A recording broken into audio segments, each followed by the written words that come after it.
On February 23, 1945, a single Marine corporal armed with 70 pounds of pressurized fuel destroyed 13 fortified positions in 4 hours of continuous combat while under direct fire from an enemy that had spent months preparing to kill him.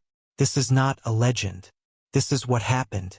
The island of Iwo Jima rises from the Pacific like a scar on water. 8 square miles of volcanic ash and sulfur stench where nothing grows and nothing lives except men trying to kill each other. The ash is not like sand. It does not pack under your boots. It shifts and slides and swallows your ankles with every step, and when mortars hit it throws black clouds that coat your throat and lungs and eyes. The temperature at ground level reaches 110 degrees. The island smells like rotten eggs from the sulfur vents that crack open the earth in random places, belching steam that scalds exposed skin.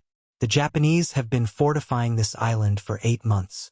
They have dug 11 miles of tunnels through volcanic rock using hand tools and explosives. They have built 1,500 defensive positions, many of them interconnected, all of them designed to survive American bombardment. This is the terrain where Corporal Hershel Woodrow Williams of Quiet Dell, West Virginia, carried a flamethrower into battle on the 4th day of the invasion. Williams is 21 years old. He weighs 140 pounds. The M2-2 flamethrower strapped to his back weighs 70 pounds when fully loaded with thickened gasoline. He has approximately 8 seconds of continuous fuel per tank. After that, he is carrying an empty metal frame that makes him slower and more visible while providing zero protection from bullets. The flamethrower uses napalm, a mixture of gasoline and a thickening agent that makes the fuel stick to whatever it touches and burn longer than raw gasoline would. The ignition system uses a small pilot light that burns constantly once activated, which means the man carrying it walks around with an open flame attached to tanks of pressurized fuel. If a bullet punctures the tanks, the result is instantaneous and catastrophic. The Japanese positions he is about to attack have been reinforced with steel, concrete, and interlocking fields of fire designed by engineers who understood that the Americans would bring tanks, artillery, and air support. They understood everything except that they would also bring Woody Williams. The morning of February 23rd begins at 10:17 with the sound of machine guns opening fire from positions that were supposed to have been destroyed the day before. The Marines of the 21st Regiment have been advancing across the narrowest part of the island, trying to cut Iwo Jima in half and isolate Mount Suribachi to the south.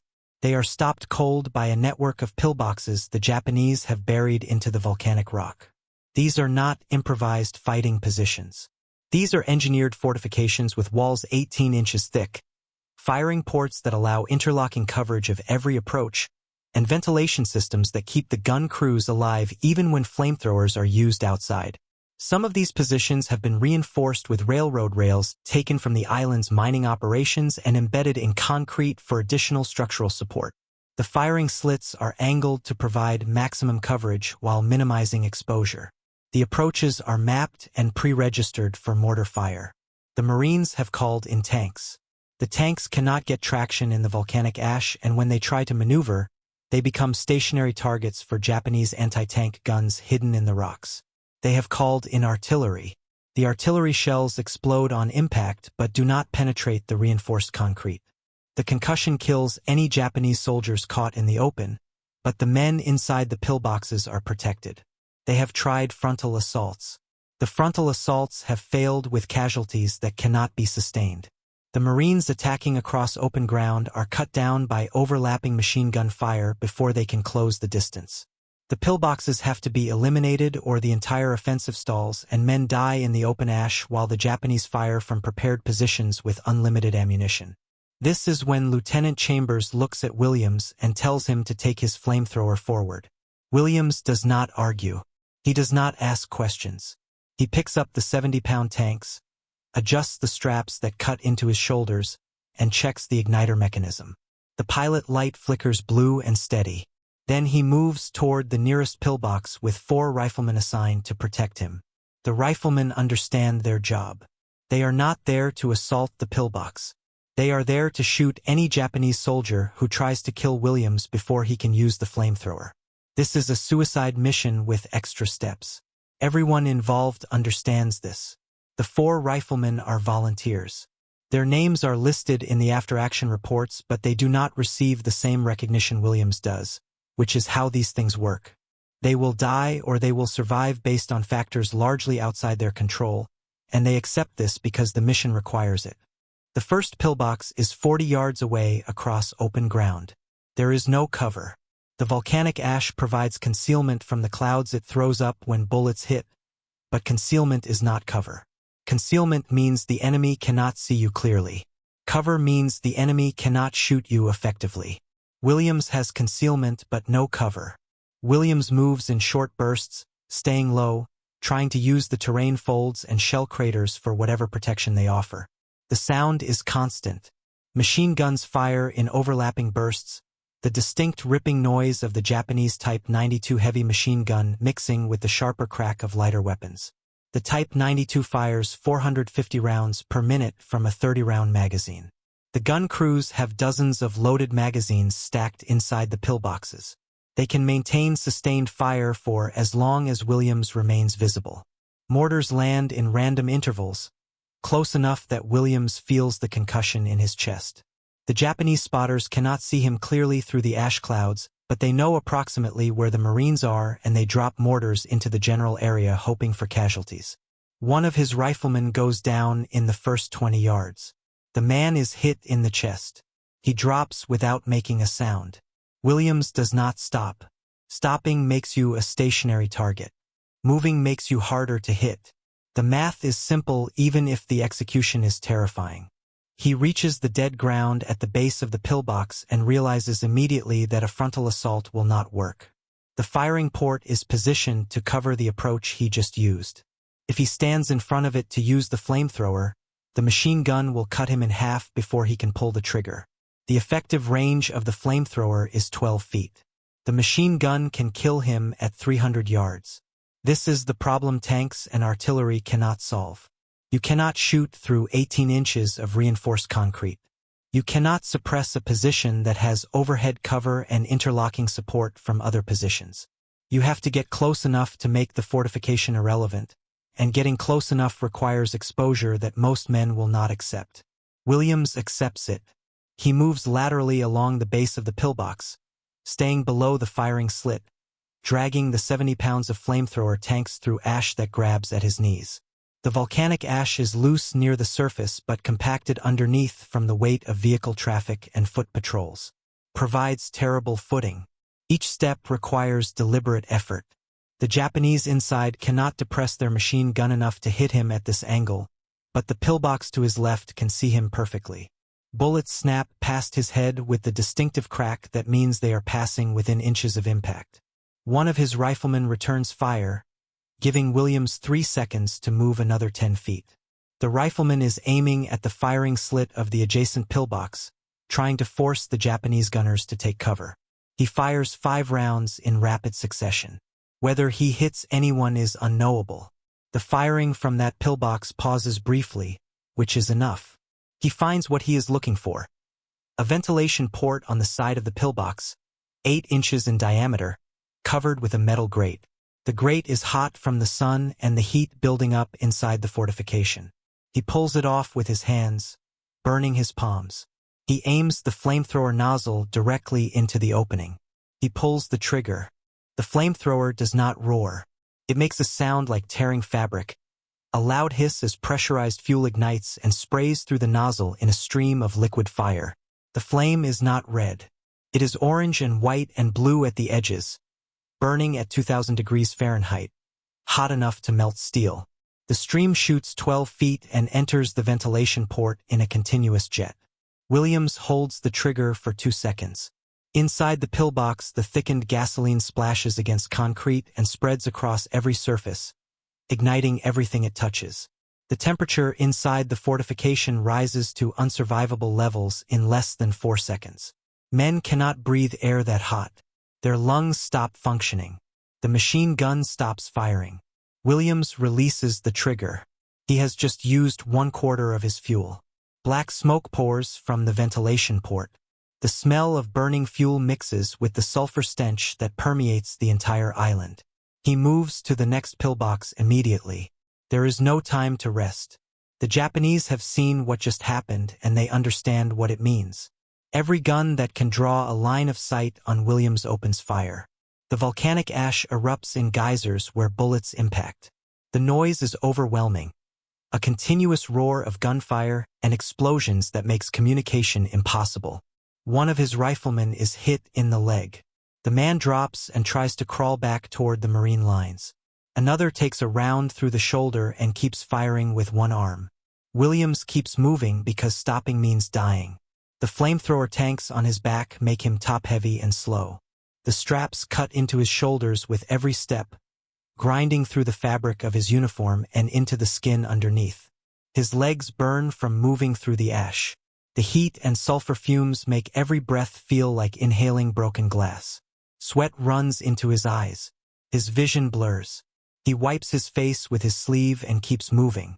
The second pillbox is positioned 30 yards to the right of the first, covering the approach Williams needs to use.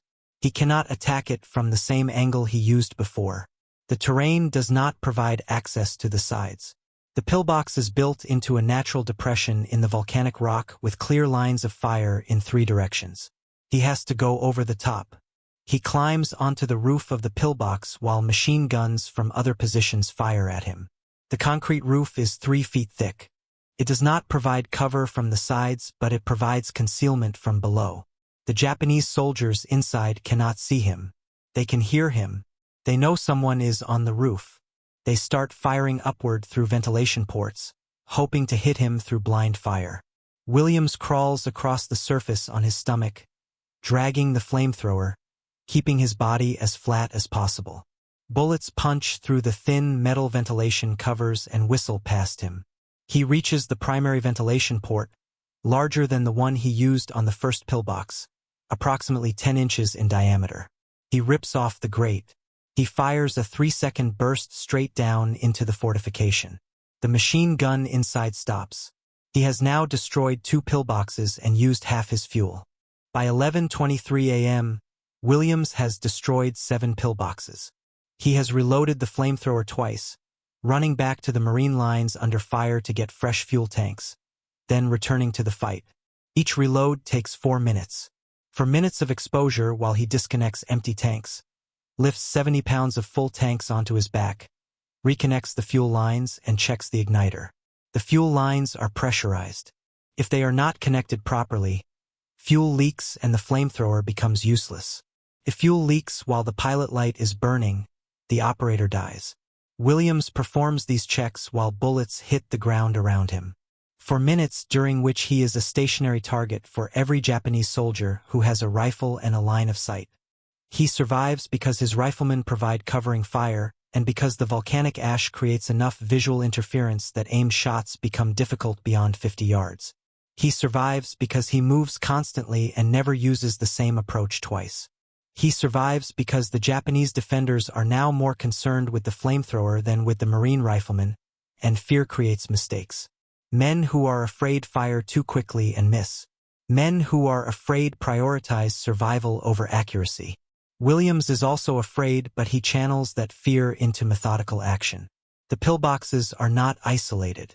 They are connected by tunnels and trenches that allow the Japanese to reinforce positions under attack and to withdraw from positions that become untenable. Williams begins to understand the system as he moves from target to target. The pillboxes are nodes in a network. Destroy one and the others adjust their fields of fire to cover the gap. This is why artillery and tanks have failed. You cannot destroy the network by attacking individual nodes. You have to collapse the system. Williams starts targeting the tunnels. He finds a tunnel entrance 20 yards behind a destroyed pillbox and pours fire into the opening until the wooden support beams ignite. The tunnel fills with smoke and superheated air. Anyone inside has 2 choices: burn or retreat.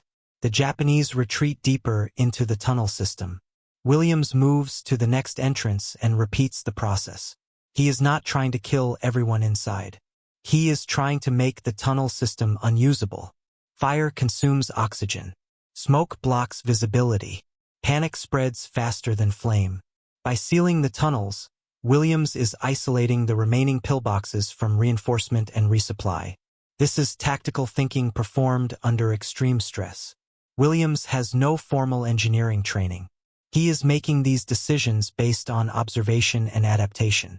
At 13:30, approximately 3 hours into the operation, the Japanese launch a counterattack.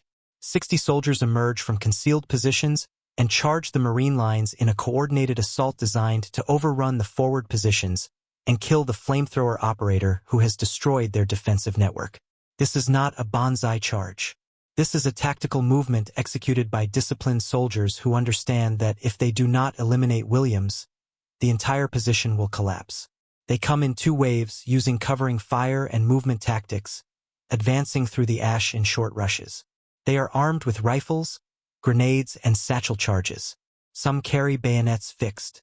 Their uniforms are covered in volcanic ash that turns them gray and indistinct against the terrain. The Marines meet them with rifles, machine guns, and grenades. The fighting is close and brutal. Williams is 50 yards behind the forward line when the counterattack begins. He cannot use the flamethrower in close combat without incinerating friendly forces. The minimum safe distance for friendly troops is 25 yards. At 50 yards, he has some room to operate, but the targets are intermixed with Marines. He drops to the ground and uses his carbine, firing at targets of opportunity, watching Marines and Japanese soldiers kill each other in the ash. The counterattack lasts 11 minutes. When it collapses, 38 Japanese soldiers are dead and the Marine line has held. Williams picks up the flamethrower and returns to work. By early afternoon, Williams has destroyed 13 pillboxes and sealed multiple tunnel entrances. His uniform is soaked with sweat and covered in volcanic ash that has turned to paste against his skin. His shoulders are raw from the flamethrower straps. His hands are burned from hot metal and spilled fuel. He has been under continuous fire for 4 hours. He has reloaded the flamethrower 6 times. He has used 260 pounds of thickened gasoline. The defensive network that stopped the Marine advance is now a series of scorched ruins filled with smoke and bodies. The Marines move forward. They cross the ground Williams has cleared and continue the advance toward the center of the island. They do not take casualties from the pillboxes because the pillboxes are no longer operational. The route is open. The offensive continues. This is the objective. This is what the mission required. Williams has created a gap in the Japanese defenses through direct action with a weapon that required him to expose himself to fire that should have killed him multiple times. The tactical analysis comes later. Intelligence officers estimate that Williams's actions saved between 50 and 100 American lives by eliminating fortifications that would have required frontal assaults to destroy. They note that the psychological impact on Japanese defenders was significant. Flamethrowers create terror in a way that bullets and explosives do not. Fire spreads. Fire cannot be stopped by cover. Fire kills in ways that are immediately visible and viscerally horrifying. The Japanese soldiers who survived Williams's assault withdrew deeper into the island and their defensive coordination degraded. This is not speculation. This is documented in after-action reports and prisoner interrogations conducted after the battle ended. Williams is recommended for the Medal of Honor. The recommendation is approved and forwarded through channels. On October 5, 1945, 7 months after Iwo Jima, President Harry Truman presents Williams with the Medal of Honor in a ceremony at the White House. The citation describes Williams's actions in clinical language that does not capture what those 4 hours required. It mentions courage and devotion to duty. It does not mention the weight of the flamethrower or the sound of bullets snapping past his head or the smell of burning fuel and flesh. It does not mention that Williams was terrified the entire time and kept moving anyway because the mission required it. Williams returns to West Virginia after the war. He works for the Veterans Administration for 33 years. He does not talk much about Iwo Jima. Men who do what he did rarely do. The memory is not something you display. It is something you carry. He marries Ruby, his childhood sweetheart. They have 2 daughters. He spends decades helping other veterans navigate the bureaucracy of medical care and benefits, processing claims and advocating for men who came home damaged in ways that paperwork struggles to capture. He establishes the Hershel Woody Williams Medal of Honor Foundation to build monuments honoring Gold Star families, the mothers and fathers and spouses who lost someone in service. He does not consider himself a hero. He considers himself a Marine who did his job under conditions that required everything he had. He lives to be 98 years old. When he dies in 2022, he is the last surviving Medal of Honor recipient from World War II. His funeral is held at the U.S. Capitol, an honor reserved for presidents and exceptional public servants. Thousands of people attend. Many of them never met him. They come because they understand what he represents. The capacity of ordinary people to perform extraordinary actions when circumstances demand it. The flamethrower Williams weighed 70 pounds. The fuel lasted 8 seconds per tank. The effective range was 12 feet. These are the physical constraints within which Williams operated. He did not overcome them through superhuman strength or divine intervention. He overcame them through tactical adaptation, pain tolerance, and the willingness to continue moving forward when every rational calculation suggested he should stop. This is not mythology. This is documentation. For hours of continuous combat, 13 fortifications destroyed, a defensive network collapsed, a route opened, lives saved. The question is not whether Williams was brave. The question is what made it possible for him to function at that level under those conditions. The answer is training, discipline, and the understanding that other men depended on his success. The Marines who advanced through the gap Williams created did not know his name at the time. They knew that someone had cleared the pillboxes and that they were not dying in the ash. That was enough. War creates situations where individual actions have disproportionate consequences. Williams's 4 hours changed the tactical situation on Iwo Jima in ways that affected hundreds of other Marines. His survival was not guaranteed. His success was not inevitable. He had multiple opportunities to withdraw, to declare the mission impossible, to prioritize his own survival over the objective. He did not take those opportunities. He continued the mission until it was complete. This is the definition of effectiveness under pressure. There is no dramatic music in real combat. There are no slow-motion sequences or heroic speeches. There is only the work that needs to be done and the decision to do it despite the cost. Williams made that decision repeatedly over 4 hours on an island that smelled like sulfur and death. He did not do it for glory. He did it because the pillboxes had to be destroyed and he had the tool that could destroy them. The complexity of human motivation collapses under extreme stress into simple imperatives. Complete the mission, protect your unit, stay alive if possible. February 23, 1945, was not the bloodiest day of the Battle of Iwo Jima. It was not the day the flag was raised on Mount Suribachi, though that happened the same morning.